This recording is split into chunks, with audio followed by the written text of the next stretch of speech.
Filipenses, capítulo 4, versículo 4. Filipenses, capítulo 4, versículo 4.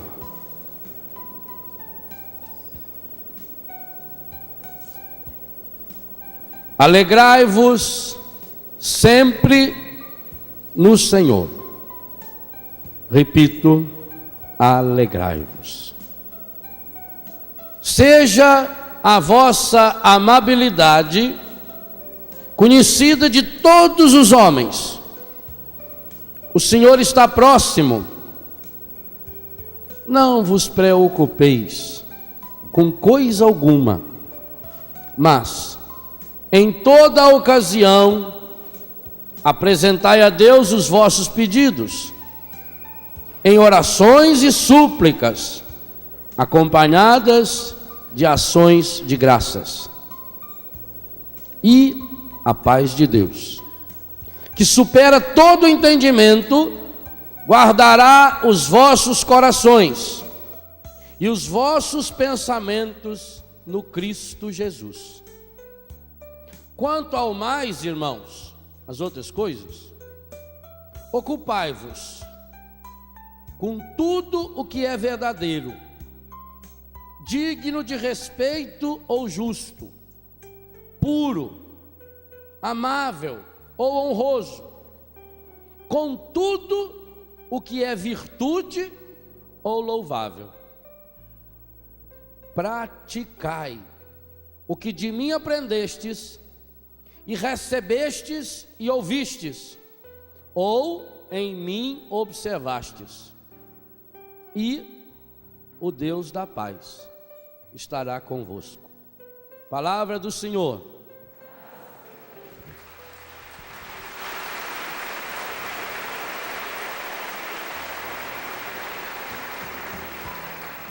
Esse texto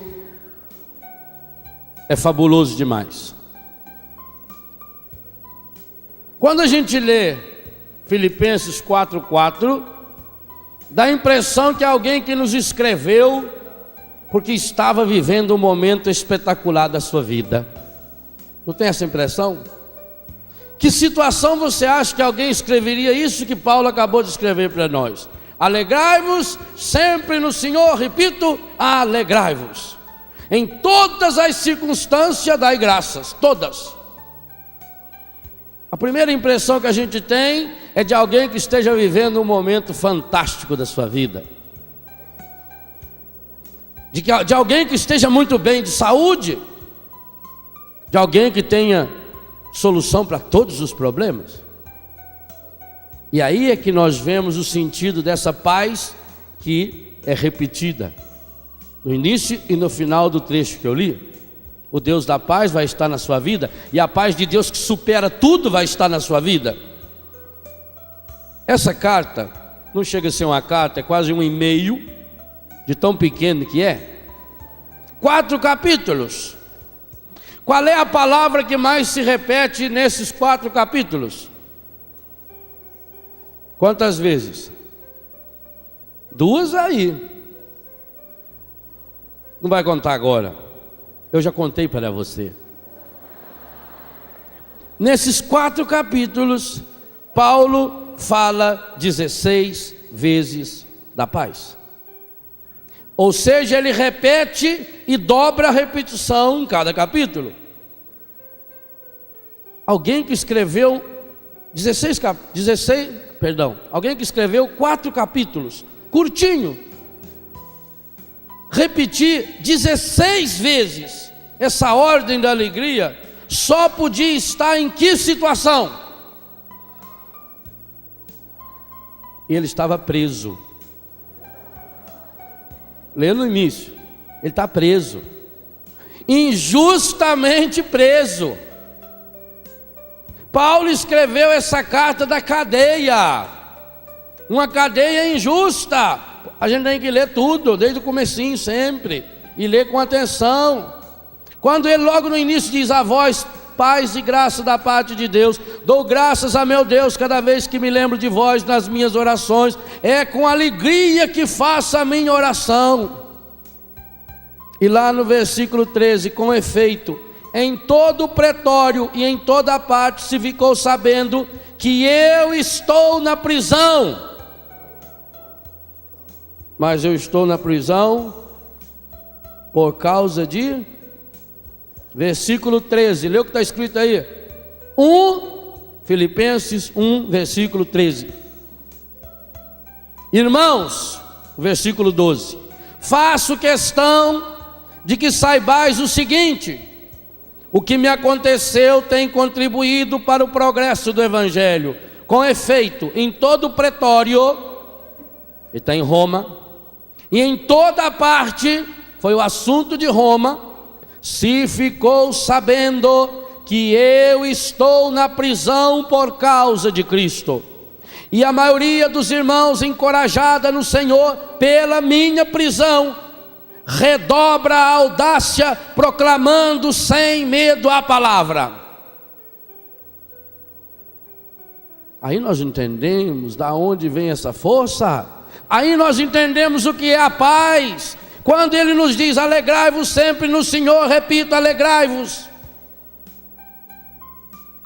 Seja a vossa amabilidade conhecida de todos, o Senhor está próximo. Não vos preocupeis com coisa alguma, em toda ocasião, toda, triste, ruim, boa, apresentai a Deus vossos pedidos em oração e súplica acompanhada de ação de graças. Consequência de tudo isso, versículo 7, e a paz de Deus que supera todo entendimento, guardará os vossos corações e os vossos pensamentos em Cristo Jesus. Paulo está afirmando uma coisa pura, simples para cada um de nós: a paz tem nome, a paz é uma pessoa, e eu só chego a essa paz a partir do momento em que eu experimento uma pessoa. Jamais ela poderá vir de fora para dentro. Nada nem ninguém que estejam fora de nós pode fazer-nos felizes ou infelizes.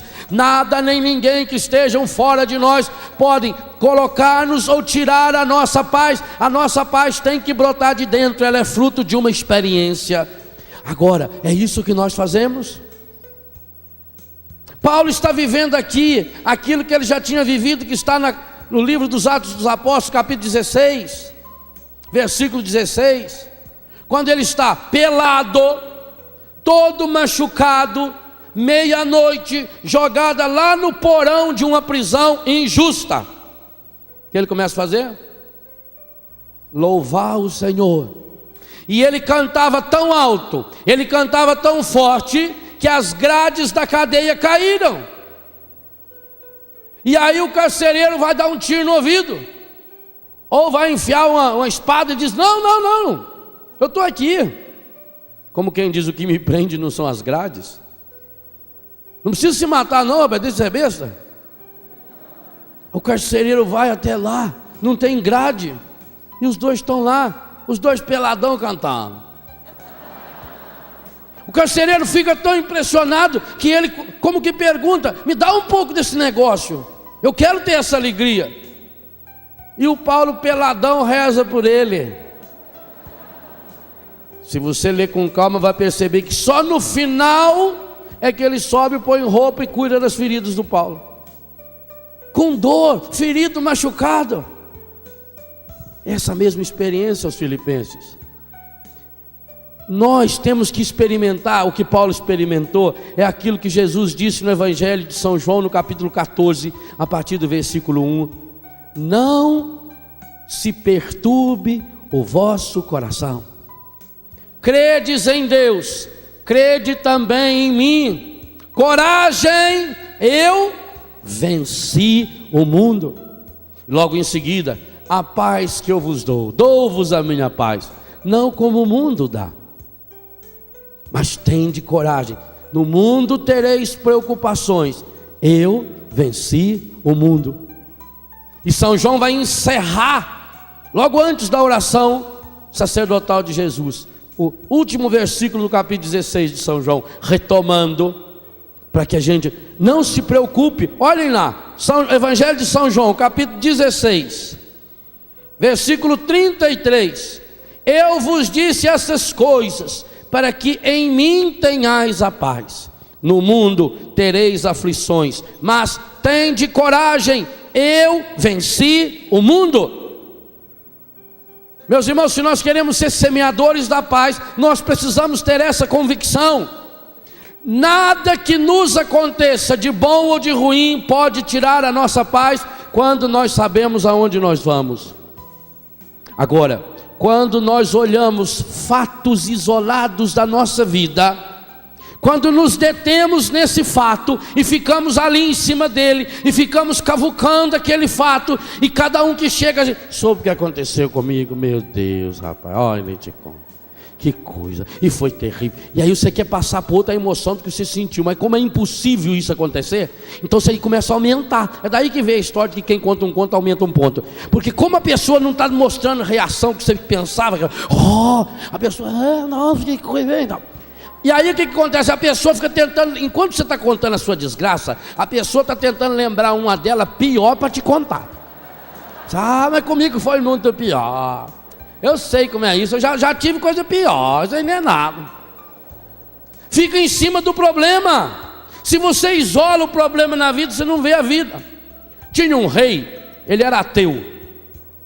E a maior raiva desse rei era um empregado carismático que ele tinha. Tudo que acontecia, o empregado falava: Deus seja louvado, Deus sabe o que faz, Deus é bom, Deus é maravilhoso. E aquilo irritava o rei. Mas ele era um bom empregado, ele defendia o rei, a segurança pessoal do rei. Tudo, podia ser coisa boa, coisa ruim. Ele, muito obrigado, Senhor, louvado seja Deus, aleluia, glória. Um dia eles foram caçar. Estão lá no meio do mato caçando. De repente uma fera atacou o rei. E ele veio: Deus seja louvado, aleluia, Senhor. E foi tocando a onça. Mas não conseguiu impedir que a onça comesse a ponta do dedo do rei. O rei ficou doido. Quando voltou para o palácio, ainda teve que escutar ele: graças a Deus, louvado seja Deus, que a onça foi embora. E o rei doido: louvado seja Deus que o dedo não é seu. Queria ver se fosse seu dedo.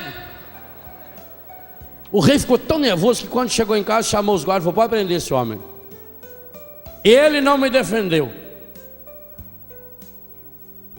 E ele foi jogado na prisão. Mas todo dia lá na prisão ele estava louvando a Deus. O rei estava sossegado, tranquilo, agora tinha tirado aquele traste da vida dele. Passado o susto, alguns dias foi caçar de novo. E estando lá na selva, um bando de índio antropófago. Antropófago aqui que saboreia a pessoa. Ele olha para o avião e fala: mãe, olha o recheio, deve ser uma delícia, né? É antropófago, só come carne de gente. Um bando de índio antropófago pegou o rei. Ele disse: eu sou o rei. Falou: beleza, vai a carne melhor. Levaram ele, puseram o carneirão, já que a fogueira tudo ajeitada, começaram a dançar. E o rei estava lá começando a rezar. Quando estava tudo pronto para o sacrifício, chamaram o sacerdote. Veio o sacerdote. O sacerdote foi examinar a oferenda. Olhou no rei. Pata dedo. Não serve para oferenda.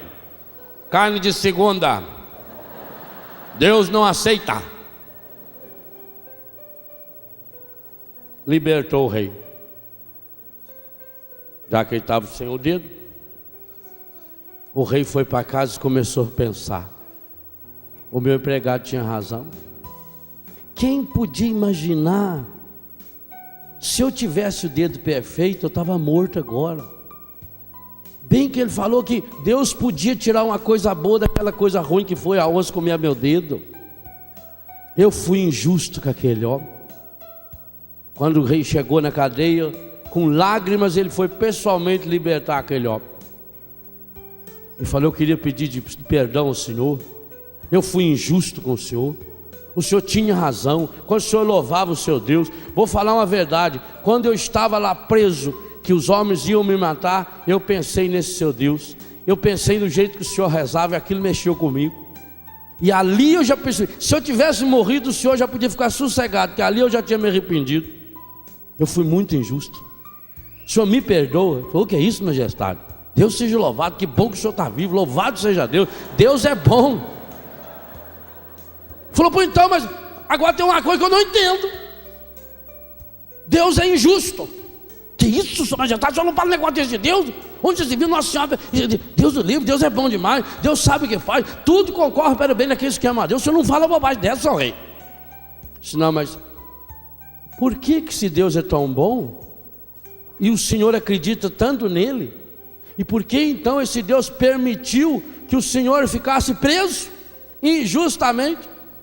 Falou, oh, sou rei, eu queria muito louvar, agradecer a Deus. Esse tempo de prisão foi muito bom para mim, glória a Deus, louvado seja Deus. Foi um tempo que eu pude me arrepender dos meus pecados, eu pude ler a palavra, eu tive sossego para rezar, eu fiz uma reflexão de toda a minha vida, eu vi quanta coisa eu posso mudar, eu vi como Deus é maravilhoso, como Deus tem cuidado da minha vida, como eu tenho sido ingrato, que eu tenho que louvar muito mais, glorificar a Deus. Eu preciso louvar esse Deus. Mas então como é que o Senhor explica para mim essa injustiça de Deus? Não, sou rei, eu louvo muito, agradeço muito a Deus, porque se não fosse a cadeia, eu estava morto agora. O rei falou, morto? Falou, cara, sou rei, meus dedos são perfeitos. Se eu não tivesse preso, eu estava com o Senhor, eles não comiam o Senhor, eles comiam eu.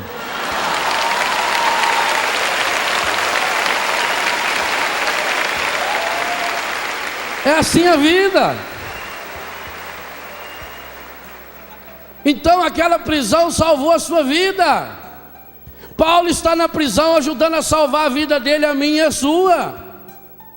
Não foi a vontade de Deus. O próprio rei disse, o Senhor esteve jogado numa prisão injustamente. Mas meu irmão, minha irmã, se você coloca sua vida nas mãos de Deus, mesmo que você seja aprisionado injustamente, o nosso Deus é poderoso o suficiente para transformar até a prisão injusta numa fonte de vida e salvação para você e para toda a sua família. Deus não permite o mal. Fica bem claro. O mal é feito pelo egoísmo humano. O mal é provocado pela calúnia humana. O mal nós mesmos provocamos. Nós provocamos mal para nós. No nosso jeito de comer, no nosso jeito de beber, no nosso jeito de dormir, na maneira como nos vestimos, como nos alegramos, na nossa ânsia de ganhar, de querer mais. O egoísmo humano, o orgulho, a vaidade, a prepotência. Quantos absurdos se fazem no mundo? Quanta gente rica. Eu fico tão triste quando eu vejo gente rica, gente milionária. Primeiro porque eu nunca vi um rico feliz. Nunca. Todo rico é infeliz, não sabe se é amado, porque ele não sabe se a pessoa gosta dele ou do dinheiro dele. Nunca vi. Mas gente sobrando, jogando dinheiro fora. E às vezes a gente com tão pouco dinheiro, quando as pessoas se unem, a gente consegue realizar coisas absurdas e maravilhosas. Se cada um partilhasse um pouco mais do seu dinheiro, do seu tempo, da sua inteligência, se cada um sonhasse porque acredita nesse Deus. Então, gente, as coisas negativas, elas somam para nós, ela ajuda você a tomar mais cuidado. Eu tenho que fazer a parte humana, o evangelho de ontem.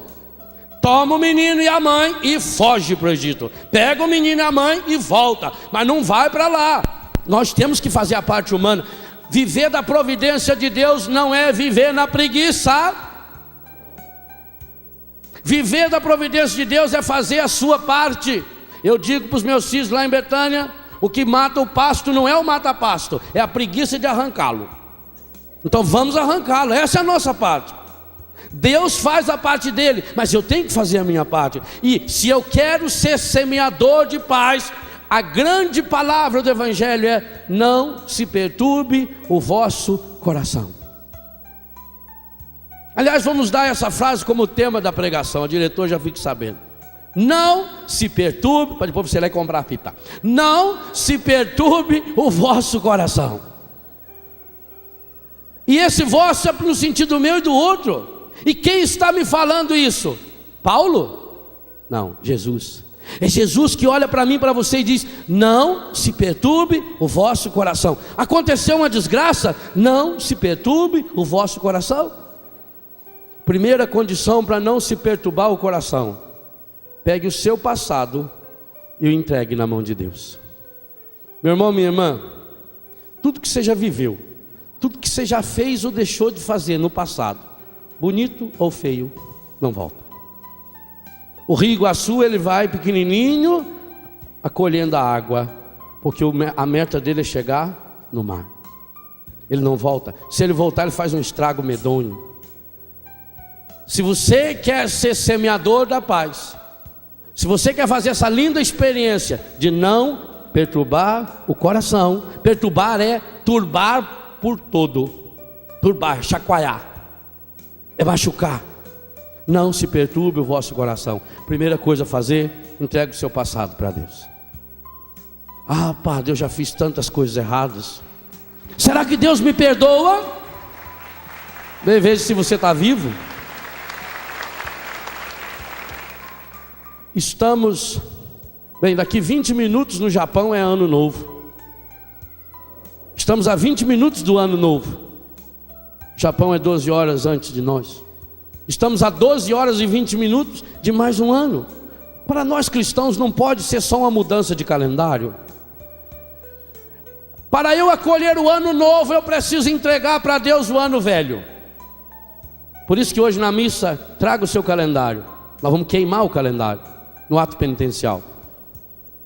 Se você quer fazer a linda experiência de não perturbar seu coração, entregue o seu passado para Deus. Eu sei que muitos aqui têm experiências difíceis do passado. Sei que muitos aqui sofreram violência, fizeram erros, cometeram erros, usaram drogas, se prostituíram, foram injustos, machucaram as pessoas, se machucaram.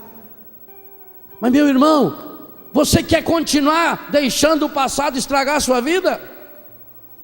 A grande ordem de Jesus: não se perturbe o vosso coração. Para cada um dos piores pecadores não olhe para trás. Não é por acaso que Jesus jamais, em nenhuma circunstância, fez nenhuma pergunta sobre o passado de nenhuma pessoa, por pior que ela foi. Nenhuma, nunca. Aliás, essa foi a experiência que mais tocou o meu coração de jovem e continua tocando o meu coração de padre. A certeza do Evangelho: Jesus nunca fez nenhuma pergunta sobre o passado de nenhuma pessoa. E olha que ele teve contato com pessoas que cometeram pecados, que se juntar aos pecados de todos nós aqui não dá um deles. Por exemplo, Pedro, que o negou. Vocês já pararam para pensar alguma vez na vida o tamanho do pecado de Pedro? Pedro era papa. Jesus tinha dito: tudo aquilo que você ligar na terra será ligado no céu, aquilo que você desligar será desligado. Ao negar Jesus, o que Pedro fez? Desligou Jesus da salvação. E ele negou quantas vezes? Para mostrar a gravidade do pecado. Por que Pedro negou 3 vezes? Porque ele negou o Pai, o Filho e o Espírito Santo. O absurdo dos absurdos: na negação de Pedro está a condenação da Santíssima Trindade ao inferno. E Jesus foi. Nós rezamos no credo que ele foi para o inferno, só que foi lá para salvar, para trazer as almas redimidas. Ele foi. Olha onde chega o amor de nosso Deus. Gente, em toda a história da humanidade, ninguém cometeu um pecado maior do que o de Pedro. Nunca. E digo, não vai cometer. Porque, graças a Deus, mesmo nas épocas em que a igreja cometeu pecados, em que papas pecaram, nós temos na história da igreja papas que pecaram, pecados morais. Mas nunca tivemos, nesses 2000 anos de cristianismo, nenhum papa que tenha cometido um erro teológico, nenhum papa que tenha cometido um erro de fé. Nunca. É assistência do Espírito Santo a essa igreja, porque Jesus diz: as portas do inferno não prevalecerão contra ela. Vão tentar, mas não vai conseguir. Mesmo diante de Pedro, o homem que cometeu o maior pecado da face da terra, Jesus fez alguma pergunta do passado dele? O que Jesus falou? Pedro, tu me amas? Eu sou apaixonado nesse capítulo 21 de São João. Cada vez que vou à Terra Santa, eu sinto a mesma emoção quando vou lá na beira daquela praia. Pedro tinha desistido de tudo. Vou pescar. E os outros, nós também vamos. Voltou à vida antiga. Voltou a ser o pescador de antes. Mas só que tinha esquecido tudo de pescaria. Trabalhou a noite inteira e não pescou nada. Sem Jesus, nada dá certo na vida. Jesus chega de manhãzinha na beira da praia, ele não reconhece Jesus. Quando a gente está em pecado, a gente nunca consegue reconhecer Jesus.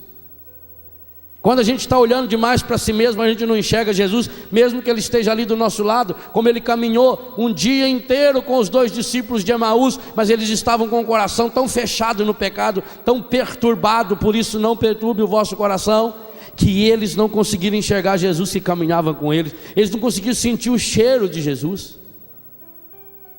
Pedro também não conseguiu perceber que era Jesus. E Jesus: amigos, tem alguma coisa para comer? Jesus vai ao pecador como que precisa do pecador. Do mesmo jeito que Jesus falou para a samaritana: dá-me de beber. Ele, a fonte da água viva, pede de beber a uma mulher prostituída da Samaria. Ele, o pão da vida, pede de comer a um pescador da Galileia que o havia negado 3 vezes. Ah, que Deus é esse? Que Deus se faz desse tamaninho para chegar no nosso tamanho, para nos levantar? Jesus pede, nós não temos nada. Que triste. Aquele homem que acompanhou Jesus a vida inteira, aquele homem que participou dos grandes milagres de Jesus, que viu todos os principais milagres de Jesus, que esteve com Jesus sozinho, rezando no monte, que participou de todos eles, de curas. Quando Jesus lhe pede um pãozinho, um peixe, ele diz: eu não tenho nada. Esse Pedro sou eu e é você. Depois de tantas vezes que Deus nos dá graças em cima de graças, nós continuamos dizendo: eu não tenho nada, Senhor, eu não dou nada para Deus, eu estou fechado no meu egoísmo, eu estou fechado no meu comodismo, eu estou fechado na minha miséria e não saio de mim para o encontro do outro. E Jesus, mais uma vez, diante da miséria, do fechamento de Pedro, então joga direito a rede, joga a rede do lado direito, mas a gente podia dizer: joga direito essa rede. E Pedro obedece. Ainda bem, alguma coisa sobrou. Você também, se ainda sobrar essa obediência à palavra, meu irmão, minha irmã, é suficiente. E Pedro jogou a rede. E aí acontece uma coisa maravilhosa, que pegaram tanto peixe que eles não conseguiam trazer sozinho, de tanto que era. E aí João diz: é o Senhor. Ah, Pedro, não tenha dúvida, ele estava pelado, mas diante do Senhor ele não pode ficar pelado. Pelado é longe de Jesus. Pelado é quando está sem o pecado. Pelado é quando está sem Jesus, quando está no pecado. Pelado ele estava igualzinho a Adão e Eva no paraíso quando pecaram. E ele veste a roupa, pula na água e vai até Jesus. 100 e poucos metros ele nadou no instantinho. A menos sabia nadar, não tinha aprendido a caminhar sobre as águas. E agora nem Jesus poderia caminhar sobre as águas, porque como ele tinha morrido na cruz, o pé estava furado e ia afundar. Então Jesus ficou lá na margem, chamando o Pedro, e o Pedro foi nadando. Nem Jesus poderia caminhar mais, tinha a marca do pecado ali. E o Pedro chega nadando, mas ele está meio desconfiado e não sabe o que fala com Jesus. Quando ele chega lá, Jesus tinha feito uma surpresa. Tinha brasas preparadas. O que significa brasas preparadas? Tinha feito uma fogueirinha. Não era brasa jogada, foi preparada, foi arrumadinha. Jesus tinha feito uma fogueira. Por que Jesus fez a fogueira? Não. Um homem que tem o poder de multiplicar peixe podia assar peixe só num. Ou podia comer um sashimi, que é o peixe cru. E ele está lá na mesma reta do Japão. Jesus preparou a fogueira para curar Pedro. Porque Pedro, quando negou aonde? Em torno de uma fogueira. Jesus sempre faz uma fogueirinha para assar o nosso coração no seu amor. Pedro chegou e viu a fogueira e lembrou: para na festa de São João do ano passado, andei fazendo umas bobagens. Mas aí a presença de Jesus começa a mudar. Primeiro, 3 vezes fala da rede. Primeira diz que eles pegaram tanto peixe que nem todos eles juntos conseguiram puxá-la. Aí Jesus chegou, ele chegou perto de Jesus. Quando Pedro estava perto de Jesus, o Papa, os outros conseguiram arrastar as redes. Juntos eles não conseguiam trazer uma rede. Aí Pedro largou eles, parece um absurdo, e foi ficar perto de Jesus. Foi Pedro ficar perto de Jesus, eles tiveram forças para trazer as redes. Incoerência? Não, perto de Jesus, Pedro perto de Jesus, a igreja tem força. Se você quer estar com a força da igreja, esteja na igreja que tem Pedro perto de Jesus. Não tem outra. É lindo.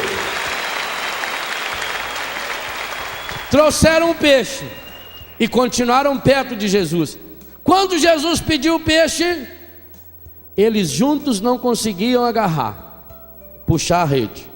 Quando Pedro ficou perto de Jesus, segunda vez que fala da rede, eles conseguiram puxar. Agora todos eles estavam perto de Jesus. Jesus pediu o peixe, Pedro foi lá e puxou a rede sozinho. É uma evolução estupenda, meu irmão. Quando a gente está longe de Jesus, a gente é fraco, a gente não consegue puxar uma redinha de nada, um probleminha de nada, uma dificuldade de nada. Mas se um de nós se coloca perto de Jesus, na igreja de Pedro, os outros conseguem trazer a rede. E se a igreja está perto de Jesus, qualquer um de nós é Pedro para ir buscar essa rede, porque o que age em nós é a força do Espírito Santo, é essa força que o Senhor prometeu, a força do alto. A transformação já estava acontecendo. Depois você leia com calma João 21, é lindo demais. Come o peixe. Por que Jesus foi lá na praia para comer peixe? Para quentar fogo? Por que ele foi? Porque ele precisava dizer para Pedro: não se perturbe o vosso coração. O coração de Pedro estava perturbado, tão perturbado que São João diz que Pedro logo depois já começou a chorar, logo depois que negou. Tão perturbado que ele voltou para a pescaria. Pedro tinha perdido a paz, Jesus precisava devolvê-la. Ele foi lá para fazer o quê? Para devolver a paz, para curar o coração. Então ele chama Pedro do lado, e aí ele retoma tudo de errado que Pedro fez? Não, Jesus nunca fez nenhuma pergunta sobre o passado de nenhuma pessoa. Mas Jesus precisava curá-lo. Então Jesus fala a língua que ele entende. Olha para Pedro e pergunta: Pedro, filho de Jonas, humano, tu me amas? E Pedro diz: sim, Senhor. Tu sabes que eu te... Não. O grego tem 2 termos para falar amo. Aliás, tem 3 termos para falar amor. O amor divino é ágape, o amor sexual é eros, e o amor de irmão, de amigo, é philos. E na tradução grega usa-se os 2 termos. A Bíblia da CNBB fez uma tradução primorosa. Aliás, hoje eu digo a você, se for comprar uma Bíblia, compra da CNBB. É a tradução oficial da nossa igreja. Tem todas as editoras têm assinatura nessa Bíblia, todas elas. Essa Bíblia que hoje eu uso, apesar de amar para a oração a minha Bíblia Ave Maria, desde que a CNBB lançou essa Bíblia, eu não uso outra Bíblia para pegar. A Bíblia da CNBB. Porque além dessa tradução ser primorosa, e nessa passagem aqui a tradução é fabulosa, Jesus usou o termo grego agape, e a resposta de Pedro foi fabulosa. Pedro não respondeu em ágape, Pedro falou philos. Ele usou uma palavra mais fraca. A Bíblia da CNBB traduz amas-me e a resposta é amigo. Em português a gente podia traduzir alguma coisa assim: ágape seria ama-me, amar, e filos poderia ser gostar. Vamos combinar isso para ficar fácil de entender. Então, primeira vez Jesus olha para Pedro e diz: Pedro, tu me amas? E qual é a resposta de Pedro? Sim, Senhor, eu gosto do Senhor. Que honestidade! Ele não veio com conversa fiada: oh Jesus, meu Senhor, aleluia, Senhor. Ah, Senhor, eu te amo, Senhor, eu te amo, Senhor. E depois ele confessou para Jesus: Senhor, tu sabes que eu gosto do Senhor. Bem, está resolvido o problema com um dos três, mas são três: é o Pai, o Filho e o Espírito Santo. E Jesus olha de novo, segunda vez: Pedro, tu me amas? E Pedro é honesto: sim, Senhor, tu sabes que eu te gosto. E Jesus queria fazer a fogueira completa. Jesus queria queimar todos os pecados de Pedro na fogueira, como vai queimar hoje todos os nossos pecados no ato penitencial da nossa missa, onde nós vamos queimar os calendários de 2001. Todos os pecados que você botar no seu calendário hoje, Ele vai queimar, todos. Nosso Deus é o Deus para valer. Terceira vez: Pedro, qual foi a pergunta de Jesus? Filho de Jonas, tu me? Não. Aí que vem o fabuloso. Jesus se coloca ao nível de Pedro. A terceira pergunta, Jesus não usou o verbo filós, o verbo agapoi. Jesus não perguntou: Pedro, tu me amas? Jesus abaixou o nível. Gente, quando a gente é honesto com Deus, Ele se abaixa e vem até o nosso nível. O que muda, o que perdoa o nosso pecado não é o nosso esforço. O que muda e perdoa o nosso pecado é abrir o nosso coração à graça de Deus. É isso que muda a nossa vida. Jesus desce, fica do tamanho de Pedro, agacha lá embaixo e não pergunta: tu me amas? Jesus fala: Simão, filho de Jonas, tu gostas mesmo de mim? Olha que pergunta. E aí Pedro abre o coração. E aí a resposta de Pedro como é? Senhor, ele colocou uma vírgula. Leia com atenção. Senhor, as duas primeiras vezes ele dizia: Senhor, tu sabes que eu te gosto. Segunda vez: Senhor, tu sabes que eu te gosto. Mas como Jesus abaixou o nível, como Jesus falou a língua que ele entende: Senhor, vírgula, sabes tudo, tudo, sabes que eu te amo. Perdão, sabes que eu te gosto. Ah, que coisa fabulosa nosso Deus! Jesus abaixa o nível. Jesus não leva Pedro, Jesus não força Pedro a fazer aquela proclamação de amor tenebrosa, mentirosa. Jesus abaixa o nível e Pedro abre, escancara o coração. Senhor, vírgula, sabes tudo, Senhor. Sabe o monte de bosta que eu sou, sabe a miséria que eu sou, sabe os meus pecados. Tu sabes tudo, Senhor. E sabes que eu gosto barbaridade do Senhor. E sabe que eu quero um dia amar para valer o Senhor, a ponto de dar a minha vida se preciso for, Senhor. E por isso está aqui o que eu sou, toma. E Jesus acolhe. Ô meu irmão, hoje Jesus está marcando um encontro na nossa praia. Você pode dizer: essa é a minha praia. Essa é a praia de Jesus. Esse encontro ele começou conosco na sexta, mas nessa temática ontem de manhã, quando o Padre Jonas insistiu algumas vezes para deixar esse barco na praia, que eu abandonei o meu barco. Quando ele ontem à noite cantava aqui para nós naquele show maravilhoso: não dá mais para voltar, não tem jeito. Não tem condição. Não se perturbe o vosso coração. Entregue o seu passado nas mãos de Deus, por pior que tenha sido. Você já cometeu pecados gravíssimos? Ah, será que Deus me perdoa, padre? É bem fácil de saber, é só botar a mão no coração. Se estiver batendo, quem deu corda nele? Você? Quem fez sua unha crescer para frente? Seu cabelo crescer? Você? Eu vi hoje cedo gente ali na barraca, olhando no vidro retrovisor do carro, romano, tirando as espinhas do nariz, romano, tirando a ranã. A gente dá uma geral no visual, arruma o cabelo, põe um perfume, né? E o coração? Quem deu corda? Foi você? Mudou a pilha? Cada vez que meu coração bate, o seu bate, é Deus dizendo: eu te amo, eu te amo, eu te amo, eu te amo, eu te amo, eu te amo, eu te amo, eu te amo, eu te amo, eu te amo.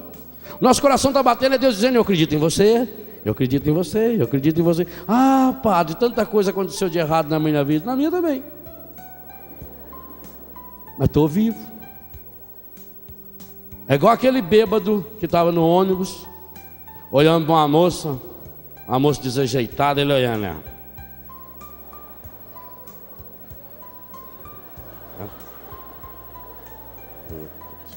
A moça foi se irritando: quem está olhando?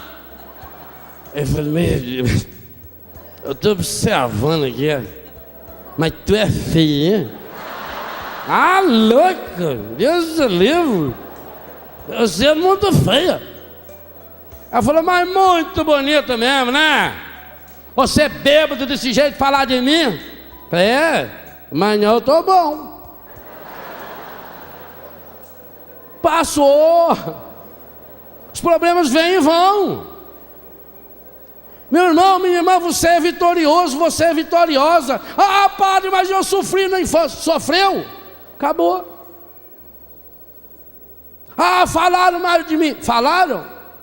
Sabe quando é que a gente fica triste quando fala mal da gente? Quando é que a gente fica triste? Quando aquilo que falam da gente é uma coisa que a gente está tentando esconder. Se não for verdade, não dói. Se eu tiver com dor de dente e tomar um gole de água, a água vai doer meu dente. Mas o que dói o dente é a água? É a cárie. Está com o seu coração cariado? Você está com o seu coração ferido. Por isso eu já escrevi uma meia dúzia de livros de cura interior. Cada dia Deus vai me mostrando aspectos importantes. Por exemplo, cure seu coração, a necessidade de deixar Deus ir curando toda a minha história. Cura interior, o coração de Cristo derrama sobre mim a graça da cura. Corações curados, pessoas que viveram a experiência de pecado que eu vivi e como elas conseguiram sair, qual é o caminho para eu sair também, rezando a vida. Eu preciso colocar toda a minha vida na ótica de Deus. Lá em Betânia, todo mês fazemos retiro de cura interior. E cada mês eu vou aprendendo como Deus vai me curando através daquilo que eu falo para as pessoas. Como Deus vai me curando através do meu relacionamento com as pessoas. Cada dia eu posso dizer que eu estou sendo uma pessoa curada. A gente vai fazendo experiência linda, gente. Olha, eu amo celebrar a missa. Acho que é a coisa que eu mais gosto de fazer como padre. Mas não fiquem tristes com o que eu vou dizer. As missas que eu mais gosto de celebrar não é com multidões. Porque eu não consigo celebrar uma missa e gente gritando, como tem criança berrando aí, gente andando para cá. Aquilo vai me doer no coração. Eu não consigo. Então, as minhas missas que eu mais gosto de celebrar é na minha casa, na minha capelinha.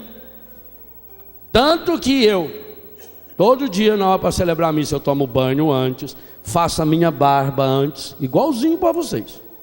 Preparo o sermão, risco direitinho na Bíblia, todo dia, para celebrar a missa com os meus, e é livre a missa, não é obrigatório lá em casa. Então vai lá uns 20, 30 que celebra a missa comigo. Mas não é só por isso que eu gosto de celebrar, além do silêncio. O que eu mais gosto é quando a gente, vamos colocar agora diante de Deus nossa fraqueza e pedir perdão. A oração que meus filhos fazem, gente, me joga no chão. Porque eles vão se desmascarando, sabe? É muito bom a gente viver como eu vivo, numa comunidade de pessoas que tiveram experiências terríveis de droga, de prostituição, Porque ninguém precisa ter máscara. Todo mundo que está lá sabe que está lá porque teve problema sério na vida. Então ninguém fica julgando. A nossa oração ela é tão linda, tão linda, tão linda. Aquilo mexe no meu coração, aquilo me dá força. Quando a gente fala, agora vamos fazer pedido ao Senhor, a gente tem que cortar, porque senão vai 1 hora só de pedido. Eles colocam a vida, eles confessam pecado mortal na frente dos irmãos.